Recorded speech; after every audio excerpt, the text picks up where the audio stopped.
Got another fun episode in store. Got a media member that covers UK. You've heard him on the Leach Report. You've heard him on Big Blue Insider with Dick Gabriel. You read him on the Cat's Paws. You can hear him on Kentucky Daily with Sean Smith. I'm about out of breath from the intro. We're gonna be out of time. We talking about Derek Terry, man. Derek, how you doing? Doing well, Vinny. Appreciate you having me on. Yeah, man. Appreciate it. Appreciate all the things you do covering the cats and bringing everything to us. Y'all be sure to check this episode out. As soon as it drops, go to believe.com, Spotify, Stitcher, wherever you get your podcast. It'll be there. And we have another fun episode for the archives. It's the bye week, Derek. We hit the bye week 6-1. Cats just come off the loss to Georgia. First of all, yourself, you have the bye week. Stuff is starting to overlap with football and basketball. Are you going to get a chance to catch your breath this weekend since there's not a football game? I sure hope so. I got a buddy from back home coming up this weekend, and big group of us are gonna go over to Keeneland on Saturday and hang out there. And during the bye week, I always try to do the fall things with my wife. Weather doesn't look great on Sunday. We plan to go to the pumpkin patch, go haunted housing, do all those fun things. Since I'm typically tied up most Saturdays, but luckily this year the bye week fell pretty close to Halloween, so that'll be my little break this There, week. there you go. And you mentioned that you're from Corbin, Laurel County area, right? Now, I grew up in Harlan County, just on down the road in the mountains from Eastern Kentucky. I gotta ask you, I could have tweeted you this or something, but there's some Terrys I grew up with. Jeremy Terry played point guard for Cumberland. Were you guys related? He was a hooper for Cumberland. I don't know if you guys related. I just wanted had to ask you since you're on here. Yeah, I don't believe so. If we are, I didn't know about it.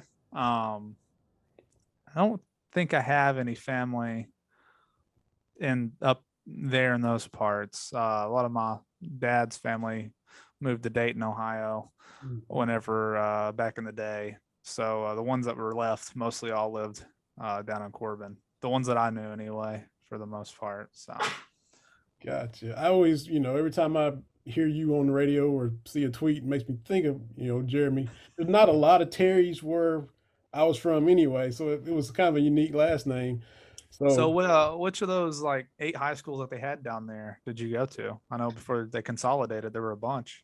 yeah, I went to Cumberland, same high school as Cumberland, Freddie okay. Maggart. I was a little kid and running around in the bleachers when he was leading Cumberland to the state title game and stuff like that. But you had Freddie, George Massey, Charles Tinsley, all those guys came out of Cumberland, and so I was a Redskin.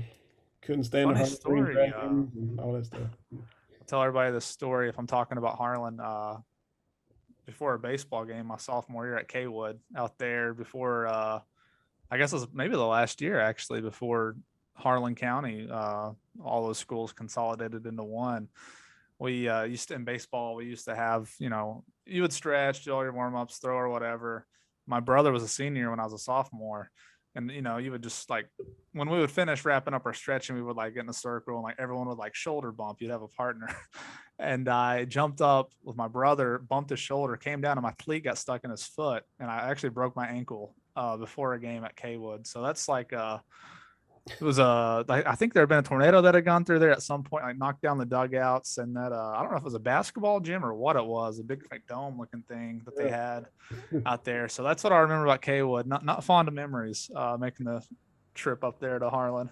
that would be the Trojan Dome. But you Yeah. you cleated your brother, but your ankle got broken, so that's just messed up, man. That's So it got stuck in his like cleat for a second, twisted, and it wasn't a bad fracture. I mean, it healed up fine, but it was pretty late in the year, and it cost me the rest of the season. But that is what I remember. One of the more memorable stories from high school baseball in terms of games I didn't play in. I mean, that was one. and like you said, as on a positive note, as fractures go, it wasn't a bad one, but it's Yeah.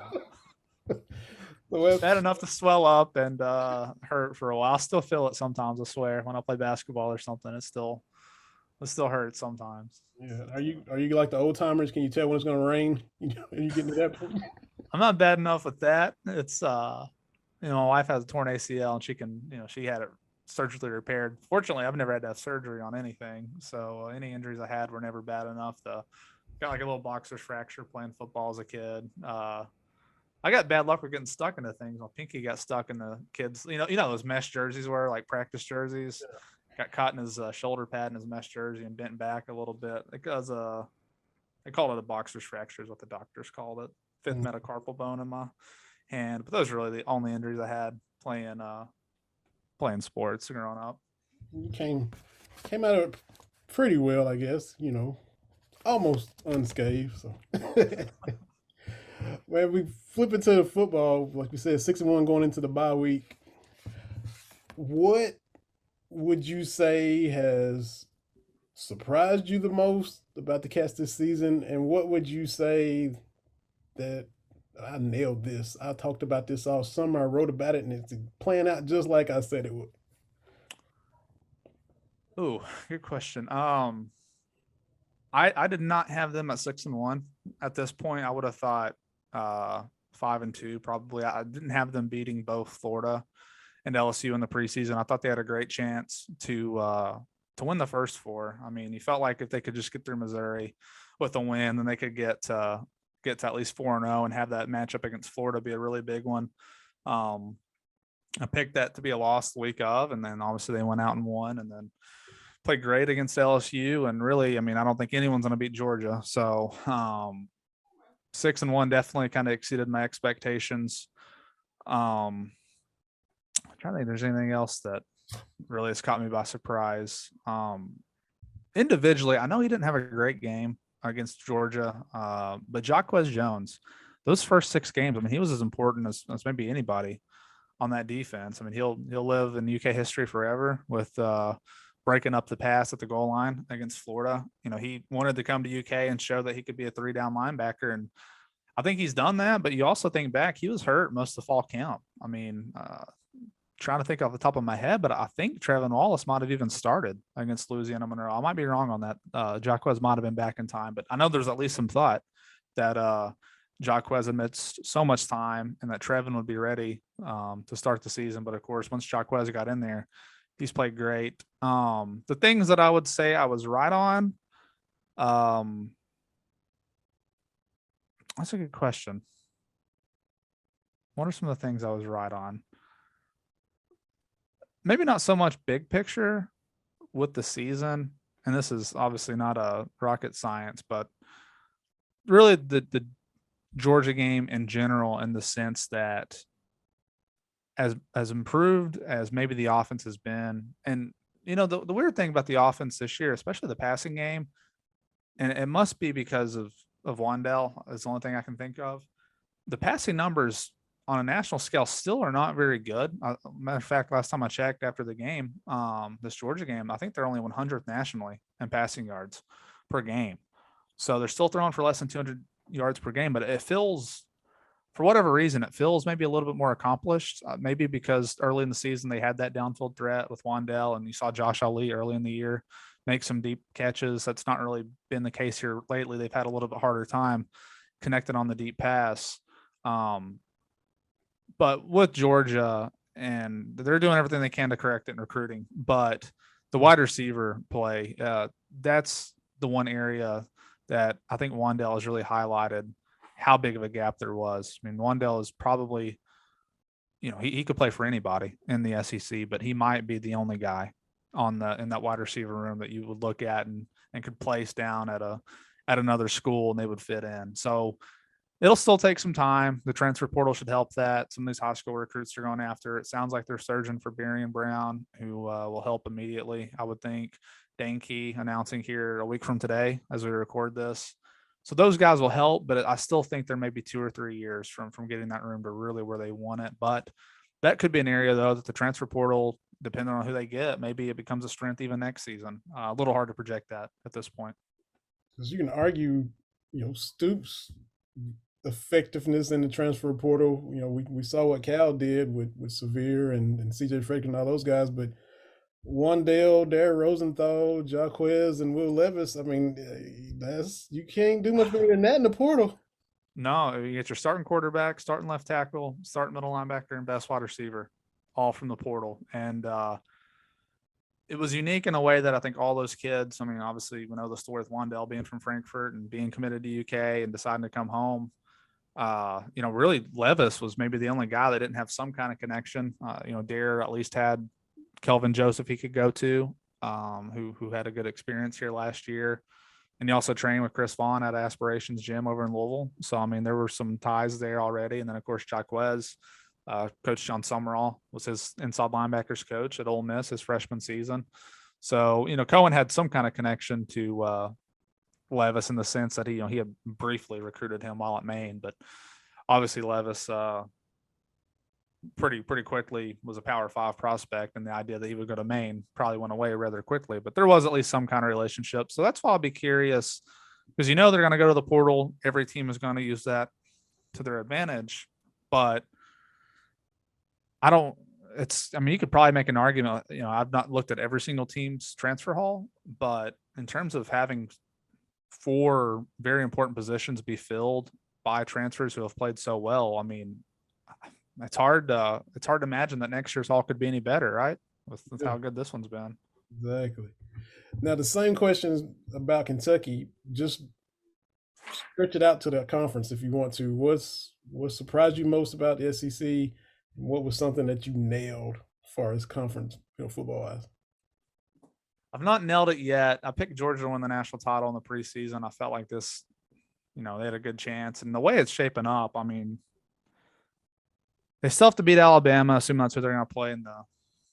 Well, I mean, I think if Georgia goes 12-0 regardless and makes the SEC championship, which they would at 12-0, I think they're probably a lock for the playoff regardless. So, but even with how many injuries they've had, they are still just rolling. So I feel, hopefully, assuming they'll go win it, then I'll have that one right. I would say the big surprises in the East. I mean, Florida. I mean, I think everyone expected them to lose to Alabama at home early in the year, but they played pretty well against Alabama. In the second half, came back, only lost by 2 points. I think there were a lot of people really optimistic about what Florida could be in year 4 under Dan Mullen. They came back the next week, or maybe 2 weeks later, 1 or 2 weeks later, beat Tennessee by, I think, 24 points at home. And I mean, Tennessee is probably exceeded what a lot of people thought they'd be in the preseason. So, I mean, they were rolling, and then they came to Lexington and kind of imploded a little bit, had 15 penalties, took a loss to UK for the first time, on the road since 1986. And then they get beat by LSU, and they've not even played Georgia yet. So, I mean, they're not even probably going to finish with the winning record in the league. Best case they're probably going to be is 4-4. So places like Georgia or Florida, I mean, they'll get impatient with Dan Mullen. I mean, I think Dan Mullen's a pretty good coach. He did a great job at Mississippi State. I don't know that he's recruiting at the level that some Florida fans think that he could. More in general in the SEC, I mean, the West is brutal. I don't even know what to think about some of those teams. You got Texas A&M beating Alabama, but lost at home to Mississippi State. Auburn, I would say, has played better for sure. Than I think I had them like 6th in the preseason. But with the way that Florida has kind of had its season go, I mean, Kentucky's really, as long as they just win one of these next 2. Well, no, they're probably already to the point where they're going to finish second in the East, which is great for UK. But the league as a whole, I mean, I've really enjoyed watching the games that I've gotten to.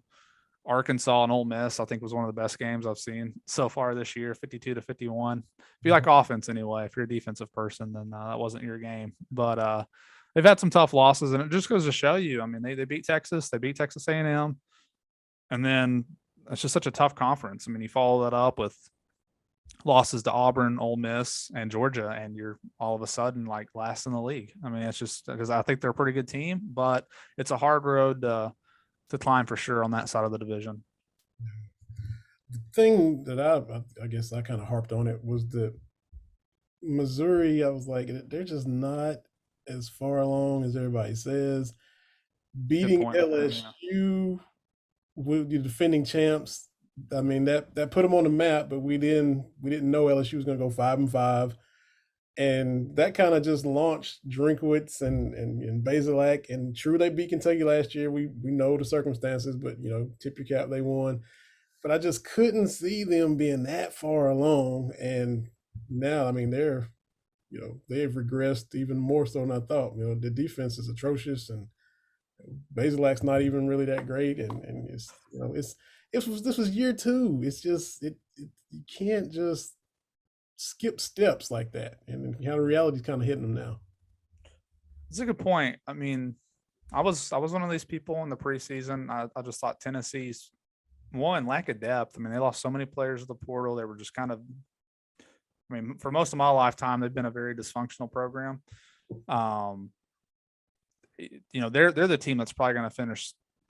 I mean, with as many games as Florida's lost. I mean, Tennessee, how they finish is probably going to come down to that UK game because they still have to play Georgia and Alabama. They're not going to beat either of those teams, and I think that would put them at 4 conference losses. Yeah, because they've already lost to Florida and Ole Miss. Mm-hmm. So they'll probably be battling that with Florida potentially, depending on how many games Florida loses for third. I mean, UK should finish second. So you're right about Missouri. I mean, I watched that game against Tennessee because it was a noon game. I want to say Kentucky played Florida that night, so I was home for most of the early slate of those games, and I mean, just looked absolutely helpless on defense. I know they fired their defensive line coach after the game. The good news for Drinkwitz, Missouri is, I think, going to be relatively patient. I mean, they did fire Barry Odom, who was an alum of the school, after a few years, and he was never really terrible. Those first couple of years after Pinkle retired were a little tough on him, but he was at least making bowl games for the most part before they let him go. But they've got a very good recruiting class coming in next year at Missouri. And then with the transfer portal, I would still say the projections look fairly good. And I think that's going to be a team, the only teams I would say I'm very pessimistic about in the East, obviously Vanderbilt, because it's like they don't even care. I know they got a new coaching staff, but they're so far behind. It'll be, multiple years before I think they're even sniffing a bowl game, if that. And then South Carolina, I didn't really love that Shane Beamer hire. And, they played UK tight, but I think a lot of that had to do with UK just not playing that well, turning it over, things like that. So I don't think their outlook is great, really, under Beamer. So to me, outside of, Georgia's got such a dominant stranglehold, I think, on this division for a long time. So at this point, I think you feel pretty good that Kentucky can be that second team for a little while. Missouri or Florida is always going to be in the mix because they're going to be so talented year in and year out. But I think that view that maybe UK had of Florida for so long, they had the very long losing streak against those guys, but they played them so tight for the last, really ever since Stoops has been here, there's been very few blowouts in that series. So I think that Kentucky's always felt like they could hang with Florida since he's been here. And with that door kind of knocked down here, both in Gainesville and in Lexington, I don't see any reason why that series can't be far more competitive, for however long Stoops is going to be here. And the same deal with Tennessee. Those years of losing to the same team 25, 30 years in a row, those days are gone, thankfully. Yeah, he talks about kicking in those doors, and he's checked off a ton of boxes. And the one that's kind of crazy now is not winning in Starkville in forever. Yeah. And he's got a chance to do that, but how weird is it that they haven't won in 2008, the last win out there? Yeah, I want to say that game was like on CSS or something. You remember that? The old it was on cable. It was out of Atlanta, that CSS. I think that's what that game might have been on. If it was, I might be wrong. I just remember that channel from my childhood. But back in the Randall Cobb days, 14-13 back in 08. I think Sylvester Croom was still the head coach down there at Mississippi State that year. So, that series has really turned into whoever the home team is going to win. I think the home team's won every single game since 2015. So that's kind of what I'm looking at when you look at how they could finish. And I know a lot of fans, and rightfully so, probably have their eyes set on 11-1. But in order to do that, they're going to have to, like you said, beat Mississippi State on the road for the first time since 08. To take it a step further, since 2013, it's going back further than 2013, but you start when Mark Stoops got here. They've never won an SEC West game on the road under Stoops. So, that's a crazy stat, I guess you could have, and this year feels like the best chance to do that. But then you look at Tennessee, if I'm not mistaken, I think it's been since 1976, 77 since they beat those guys back-to-back seasons.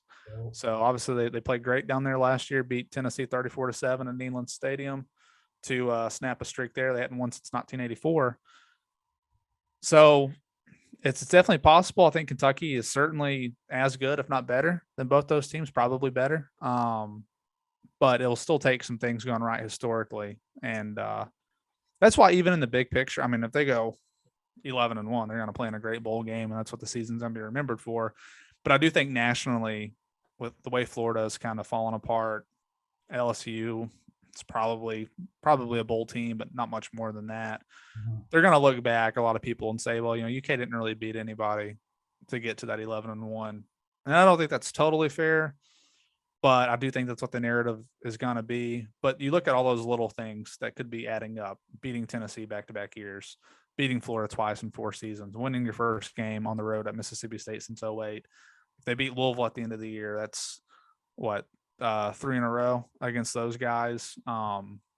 They would be doing a lot of things that, kind of in the micro level of the program would all add up to just phenomenal years. Even if maybe the national media won't recognize it as more than, saying that they beat teams that were down. That's going to be my guess as to what the outside perception is of UK. But that's still something that was never done. Beating teams when they were down. Oh, I think if you're a UK fan, you shouldn't care at all what the outside narrative will be if they get to 11-1. I don't think people should be able to don't listen to anything outside of I mean 11-1. They've not won that many games since 1950, right? So I mean, it doesn't matter who you beat to get there. You should celebrate the hell out of it. That's right, and because all the years, because I'm a little bit older than you, the Tennessee streak in '84, it started. I was 7. So I went from age 7 to age 34 without seeing a win over Tennessee. So it's kind of fitting that they win in Knoxville 34-7. That's just my little quirky numbers thing. But there were years, Tennessee wasn't always a behemoth. It wasn't always 98 with Peyton Manning and T. Martin and contending for titles. I think 88, Tennessee started off 0-6, and they won their last 5, which included, of course, beating Kentucky. But they come in 4-6, and that Kentucky team still couldn't beat Tennessee. There's been years that they've been down, but we've always found a way to be worse. So yeah, you look at 2018. I mean, recently it was a 5-win Tennessee team, and UK won 10 games and played horrible down there in Knoxville. Got beat pretty bad. Absolutely. And basketball, real quick, we got blue-white game tomorrow. We had the announcement of Tubby Smith's jersey being retired New Year's Eve when High Point comes to town. So what was your thoughts on the events kind of this week so far? Well, I mean, I think Tubby Smith, it's long overdue to be a head coach at Kentucky and win a national championship. I mean, I know there was a certain amount of time had to pass by before they could do it, but I think that's been years ago. I mean, this was a long time coming. So I'm happy that Tubby will be coming back. He was the head coach when I first started watching UK basketball. He was the one roaming the sidelines. I was born in 94, but I don't remember any of the Patino years. I don't remember the 98 year either. But the first team I really remember was Cliff Hawkins, Gerald Fitch, Marquise Estel, Jules Kamara, all those guys that were on those teams. And, Tubby was the head coach there. And then the best team I probably saw as a kid pre-Cal was, Rajon Rondo, Randolph Morris, Joe Crawford, and Chuck Hayes, and that 05 team that lost in the Elite Eight to Michigan State. So really happy for Tubby. And I mean, you think about it too, you see some teams that Tubby did not leave the program in shambles. He didn't leave it in a bad spot. They just got to where they weren't winning as many games as what they had gotten used to in the late 90s and early in Tubby's tenure. If they make a better hire there instead of Billy Gillespie, maybe it never falls off as bad as it did with him. So I figured, he'd be someone that as time went on, people would come to appreciate a lot more. And I don't care what people say about winning with Patino's guys or whatever, because college basketball, UK fans more than anybody, I mean, honestly, under Cal should realize how hard it is to win a national title. You can have the best team, and even then, you're not always going to win. A lot of times, you don't win. I mean, the format makes it one of the most exciting postseason. I mean, everybody loves March Madness. A lot of people from around the country maybe don't watch college basketball a year the way that they do in Kentucky, but once the tournament gets there, I mean, everybody is locked in. So as exciting as the NCAA tournament is, I think it's, one of the worst ways to actually determine a champion. But I wouldn't want it any other way, I guess, if that makes sense. So to coach the way that he did with that roster, and looking back, like I said, I wasn't watching in '98. I've seen the tournament run before. I've seen that roster. It was a good roster, not what I think you would call an overwhelmingly great roster, though, right? I mean, a lot of good players, guys who had been around on championship teams before, and they kind of had that pedigree already. But Tubby did a great job there. With the blue-white game, I've been so locked in on football that I've not even really taken much time to, since May or whatever when the roster got finalized. I didn't really get to watch much of Pro Day. So I'll be curious to see kind of the rotations. And again, it's an exhibition, blue-white game tomorrow. Won't have any huge takeaways, but one of the guys I'm really curious, and he was the first person that I wrote about yesterday, is Bryce Hawkins, just because he was that lowest ranked recruit, class that only had 3 players. He was committed so long ago that, it was before the season went bad, before the coaching changes, before all the guys transferred out and all the guys transferred in. It kind of feels like maybe he got lost a little bit in the shuffle. And it sounds like he's done a really good job this fall trying to force his way into the rotation. So I want to see him and see kind of how versatile he is and how he can kind of change this team. So, and I don't think I can add anything that anyone else hasn't said about this team. I think it's refreshing to see a more veteran group, even if some of those guys are from transfers from different schools. I think it'll be a new dynamic that we've not seen under Cal. And that to me is probably the most exciting thing to follow, because, they've probably legitimately got 10 guys who can help them. But if Cal doesn't want to play 10 guys, how does he shake out that rotation? And because of that, I think this will be a pretty interesting year to follow and something different than what we've been used to. And the shooting alone, which in Chicago it's windy, everybody drives to the rim. Kentucky, we love shooting, just fill it up, shoot the rock. When you looked at Big Blue Madness the other day, just the pairings in the 3-point contest, it was 6 deep of guys that can stroke it. So we all remember the prolonged scoring droughts from last season, in addition to everything else that went wrong. The 6-8 minutes where you couldn't throw it in the ocean, that happened every game. You'd be hard pressed to duplicate that this year. If somebody's cold, there's somebody else that can fill it up that you can, you get in here and give us some scoring punch. Between Ty Washington, CJ Frederick, Dante Allen, Kellen Grady, and Davion Mintz, I mean, if this team does not shoot the ball well, then it's just not happening for UK under Cal. You heard Cal, all through the years say that, this team, he thinks it's a good shooting team, and then they get out there and it's, not as good as what you would hope. But, I'm sure you saw it. CJ Frederick yesterday said he thought Ty Washington would be between a 40 to 45% 3-point shooter, which I'm not going to look that up, but maybe Jamal Murray was around there as a freshman, but besides that, I cannot remember too many guys who the first year at UK shot the ball that well. Dron Lamb was I guess the one guy who was great at shooting threes from the day he got on campus. So besides those guys, you've not seen too many guys come in and shoot it that way. And maybe even Brandon Knight too, off that 2011 team. That was a good shooting backcourt between Knight and Lamb. And then Darius Miller as well on the wings was a pretty solid 3-point shooter. So, the way that this roster is constructed, Sheboy is really the only true 5 on this team. So Damian Collins can probably play down there. It sounds like Lance Ware, that'll be his role, maybe as a backup to Sheboy.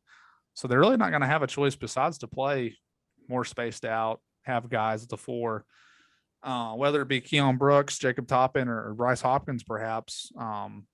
You'd like to see 4 guys on the floor at all times who can knock down the outside shot. So I definitely think I think it's a pretty exciting time right now. It's this overlap, like we mentioned, it always, some years people are more ready for basketball, depending on how the football season's going. But here lately, Kentucky's been a steady bowl team now for 6 straight years. I think people are always pretty excited for football, and this year you've got a potential 5-0 stretch right here coming up. If they play well, they could finish 11-1, and you got basketball playing Duke here in a few weeks. So I always think this is one of the most exciting times. On my end, it's very busy, but this kind of feels like a golden era in a lot of ways to me, at least anyone on the football side for sure.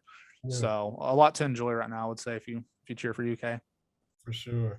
Not was it Cal or the Kentucky basketball Twitter account that said Roy Williams was at practice yesterday because we're trying some things? So what do you think that might be? Oh, I didn't see that. I need to look and see. I have no idea. Pull it up. Let's see. I thought it was maybe Cal or the Kentucky account one. I guess I'll type Kentucky Roy Williams maybe. But I thought I glanced at that, and I knew I was going to ask you about it today. And Dadgum Roy coming in here testing. I'm pretty sure he was in practice. That's what I. Yeah. Now, I know Roy was brought up. Yeah, Cal says he invited Roy Williams to practice because there's some things we may try. You never know what Cal's got up his sleeve. Some of the things he might do. It is like a changing of the guard in a lot of ways, and he got asked yesterday. He said it on Feinbaum. Cal said it on Feinbaum that he invited Roy Williams to practice. So yeah. Okay. So is Roy? He came to practice, or he's planning to, or did it say? If he hasn't, he's going to. It sounds like. Yeah, well, I mean, Roy should have plenty of time, right, to do whatever. Now that he's retired, if he wants to come up here and watch some basketball, that'd be great. I mean, I think it's a lot of those coaches. I mean, however Kentucky fans feel about him, Roy Williams, Hall of Fame coach, same way with Coach K. These are people who have been staples in the game for, and Coach K's case, over 40 years at Duke at the same school. Yeah. Roy Williams obviously had a lot of success at Kansas before he went to North Carolina. I mean, these are people that kind of helped probably for a younger, not just younger generation. I mean, really for a long time. I mean, they're people who helped probably bring popularity, their teams, the way that they played. You talk about not Roy Williams per se, but Dean Smith, those teams in the 90s and 80s, obviously Michael Jordan, but in the 90s, Jerry Stackhouse and a lot of great players. Obviously, I'm blanking on Rasheed Wallace, some other guys, and then Duke, of course, early 90s with Leitner, and really formed a great rivalry there with UK in that early part. And with Coach K, that's all I said on my podcast the other day. This might be the last shot to beat Coach K. You don't know if you're going to see him again in the tournament. You got to assume that you won't. So that's what's going to make that game on November 6th. I think it's November 6th. So intriguing up at the Champions Classic. And I know how a lot of UK fans are. I mean, I know a lot of them hate Duke, and trust me, you know it as well as I do. There's this whole year on ESPN is going to be devoted to Coach K. But when you've coached that long, and you've had as much success as he has, 5 national championships. I mean, I would still prefer it to have this kind of swan song year versus just retiring at the end of the season. I think that whether you love him or hate him, when you do that many great things in the sport, I think you're deserving of the kind of ovations that he's going to get. But knowing that as well, I mean, this is your last chance to beat him. So teams are going to think of that too, and really should be interesting in that way. Absolutely. Got to tell you about our sponsor real quick. La Terrain Watch has been sponsoring the podcast for quite a while. They also have teamed up with several former UK players, Tony Dutt, Walter McCarty, guys like that, some football players, former Houston Rocket, Vernon Maxwell, a lot of athletes they've teamed up with, but it's affordable, stylish watches for men and women, different bands, different accessories, whatever you like to have, they can do it. They're water resistant. They're made for everyday use. They're crafted with timeless details. LaTerrain.com is the site. And if you click the chat button, Dave, the actual owner himself, will get back to you. It's not some bot. It's not some automated deal. LaTerrain.com. Tell them you heard about them on the Believe in Kentucky podcast. Get yourself a nice watch. You don't always just have to go around and look at your phone when you want to see what time it is. La Terrain has got you covered when it comes to fine quality timepieces. I'm going to flip it to baseball real quick for a couple questions. Do you think uh, Coach Minge is the momentum? We see it when a team wins a bowl game. Oh, they can carry this momentum right on into the spring. We've seen some, wins in the fall and some scrimmages and things of that nature, but there's a lot of turnover. Are we carrying momentum into the spring from what's happening in the fall? What kind of baseball team are we going to be looking at this spring? I was worried you were going to clown on me about the Braves about to make the World Series. I was really Well, worried. I can. We were up 3-1 last year, so I'm not going to get Yeah. too cocky. I do have a Reds question after Okay. the baseball question. I'm not going to mess with you too bad though. I think with UK, I have been I think I've been fair in criticisms over the years, and I think I've when they've had things worth celebrating or whatever, I think I've highlighted those.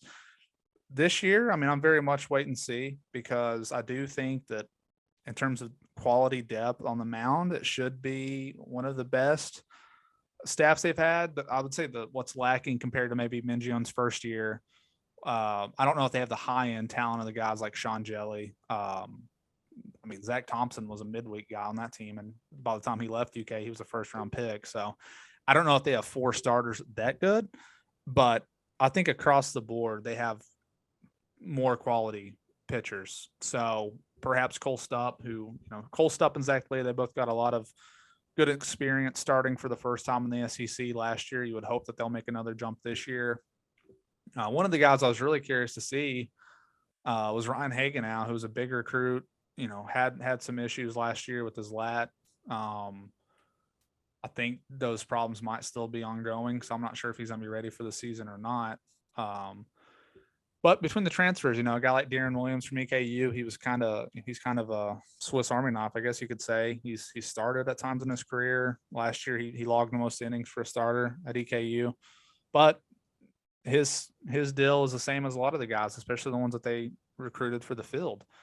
When you're coming from EKU, when you're coming from Hartford, Hawaii, some of these other schools that they've added guys from, that's a big jump in the SEC. And I think it's good to add experience, but at the same time, I'm not going to assume right away that these guys are going to come in and be instant successes. I mean, you're talking about in positionally, Jake Plastiak will probably play first. He got some good experience last year. Ruba Cobble behind the plate, started the season before Colton Kessler went crazy at the plate and just hit the ball very well. He got some experience, and he comes from UC Santa Barbara. So, I mean, he's played Division I baseball for several years. Chase Estep at third, kind of a 1.5-year starter because he was starting during the pandemic year. Do what?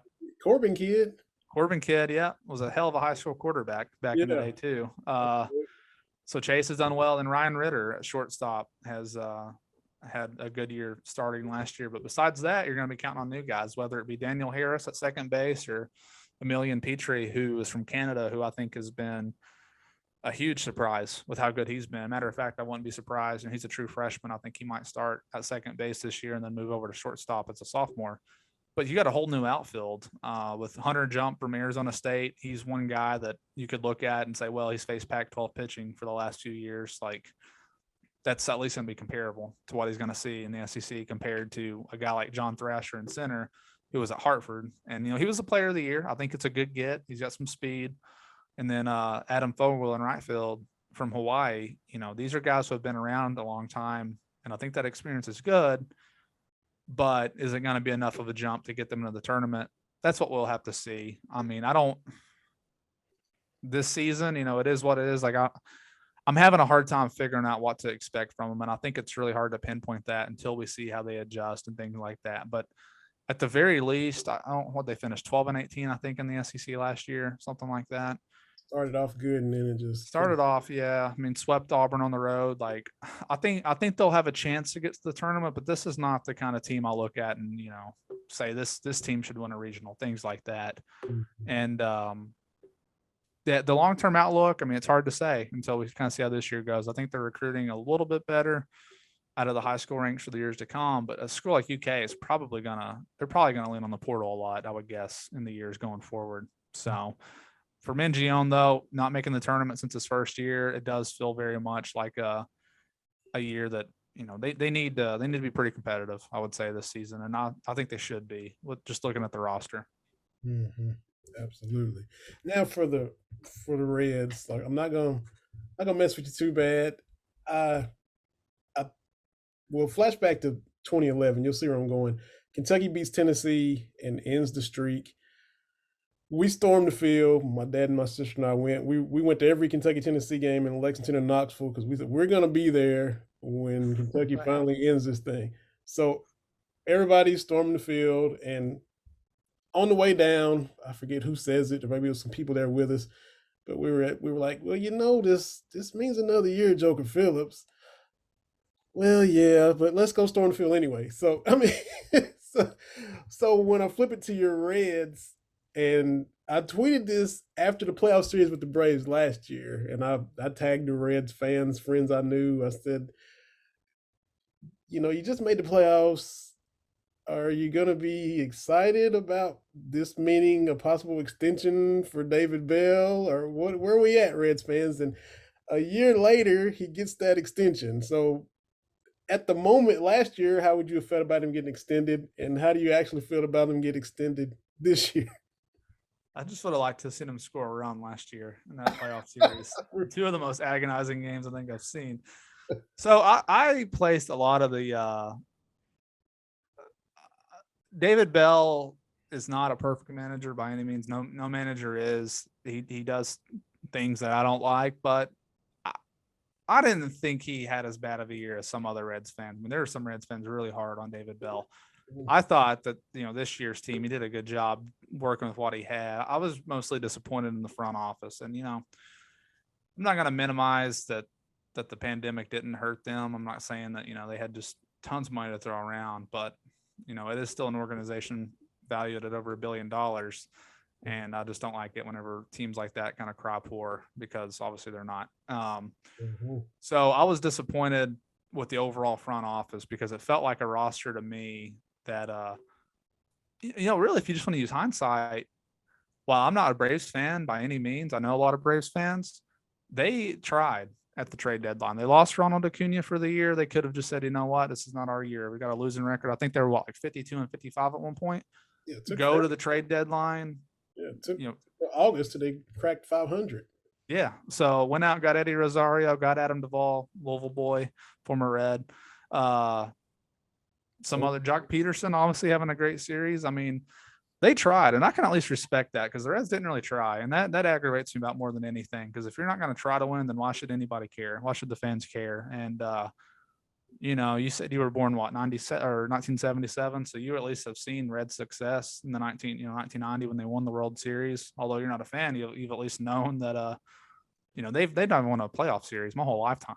So I'm still a fan. I'll still watch every game for the most part until they make me mad and they start losing over the course of the year. But I would say right now, to answer your question, I think there are bigger problems in the organization than David Bell. So I think, you can only do so much as a manager, and he's not going to be perfect, but if they fired him and hired someone else, I mean, it wouldn't take long for me to get mad at that guy either. So it's just how it is. You always remember the moves that the manager makes that don't work out, and maybe sometimes we gloss over the good decisions that they make. Right. My dad and I did go to the Riverfront in 1990, the year they won it, just because I was already a Braves fan since I was like 7 or 8. My dad was a Mets fan, but we just up and drove to Cincinnati. They were playing the Pirates, and it was Barry Bonds, Bobby Bonilla, Jose Rio, Eric Davis, and all those guys. And skinny Barry Bonds hit a home run that day. And Skinny Barry Bonds, as opposed to later career Barry Bonds. Exactly. Yeah, exactly. Still skinny, base stealing Barry. Yeah. But Cincinnati beat them. But it was a fun trip, and even though I didn't have a dog in the fight, it was cool to say, well, that team won the World Series. We just went and saw them in August. Yeah. That was cool. But we normally focus on Kentucky on this podcast, but the Reds are the favorite team of most Kentuckians. There's some Cardinals and Braves fans in there, but haven't had to get you on here and ask about about your Reds. But I appreciate you hopping on and dropping knowledge. I always enjoy listening to you and Sean on Kentucky Daily. The Appreciate it. mailbag is the Matt bag here lately because he's the one sending y'all so many questions. But Yeah. Yeah, you had a few yesterday, but we appreciate it though. And I appreciate you having me on. I had a great time talking with you and talking a little bit of everything there. But like I said, I appreciate it. yes, sir. And enjoy the weekend with the wife. Enjoy the bye week. Enjoy that time, and because the second half of the season's coming and the overlap and all that, and you'll be grinding. But we appreciate everything you put out, and I always enjoy reading and everything. But you guys check this episode out with Derek Terry, Kentucky Daily, Cat's Paws. Go to Spotify, Stitcher, wherever you get your podcast. Go straight to Believe.com. And the guys at the Sea of Blue will post this episode on their website as well. I always appreciate Jason Markham and the fellas putting it up on their site. For my man, Derek Terry, this has been another episode of Believe in Kentucky. My name is Vinny Hardy. Everybody stay safe. This episode was presented by Bet Online, and we'll see everybody on the next episode.